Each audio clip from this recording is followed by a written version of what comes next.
Hey guys, it's McNeil. Thanks for checking out my YouTube channel.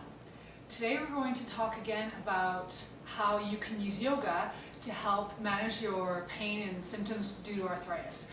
And specifically, we're going to do a second sequence for the hands. So I've done one already. You can check it out on my YouTube channel. And today is just a progression from that. And the important thing to remember is that you want to try to move the joints of the hands, so the fingers and the wrists, in all the different ways that you can. And also to do things that you can use to improve the strength and build the strength in your hands.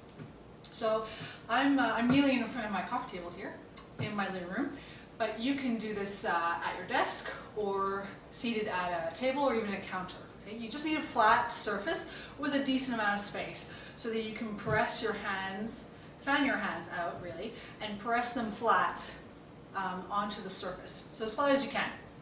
And then from there, we're going to do what's called spiders. And it's a simple movement where you apply a very minimal amount of pressure into your fingertips, and then you spider your hands up. Listen to the nice squeaks maybe on the surface, okay?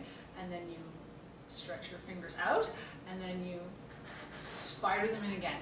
So there's enough pressure that you're dragging your fingertips along, and then you're trying to, as much as possible, close the hands up and touch the fingertips together on the surface, okay? You can do this sort of in midair, but the thing is, you want some resistance, okay, to build that strength, to build the muscles of the palm and the fingers, right, and the hand in general. So you can do that a few times, nice and slow, working at your own pace, and each time, really think of fanning out the hands a little bit more, stretching them out as much as possible.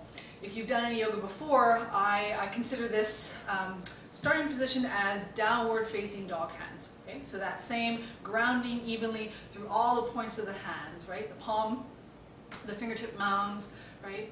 And the exact underside of the surface of the hand. So that's the first sequence. You do your spiders.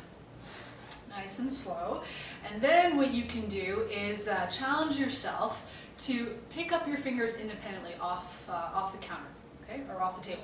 So you can begin. You can do two hands or one hand at a time. You just begin at the pinkies, because I find that's harder. It is harder, and then come down. Try to lift them one at a time. So I could always use some more practice at this, but just independently, okay. Trying again. Not to, apply too much pressure into the rest of the arm. You're not pressing down into the forearm, not tensing your shoulder or tensing in the face. Okay, really keep the effort in the hands. And then you can move to the other hand.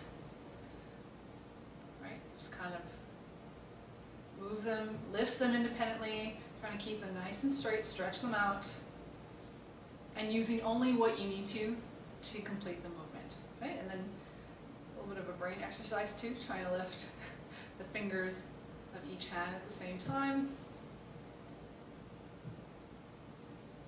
And of course, the thumbs. You can go a few cycles of that, a few rounds, and then to release, I like to make some fists, right? So very gently bringing the fingers in and releasing and stretching out. You can do it in a basic configuration like this. You can always stretch your hands out this way. You even include, arms out here. So stretch out the chest, fronts of the shoulders, and the arm, right? Get into that bicep too, and then do your fists from there, right? And remember, no tension anywhere else. Keep the effort where it needs to be, and that's in the hands.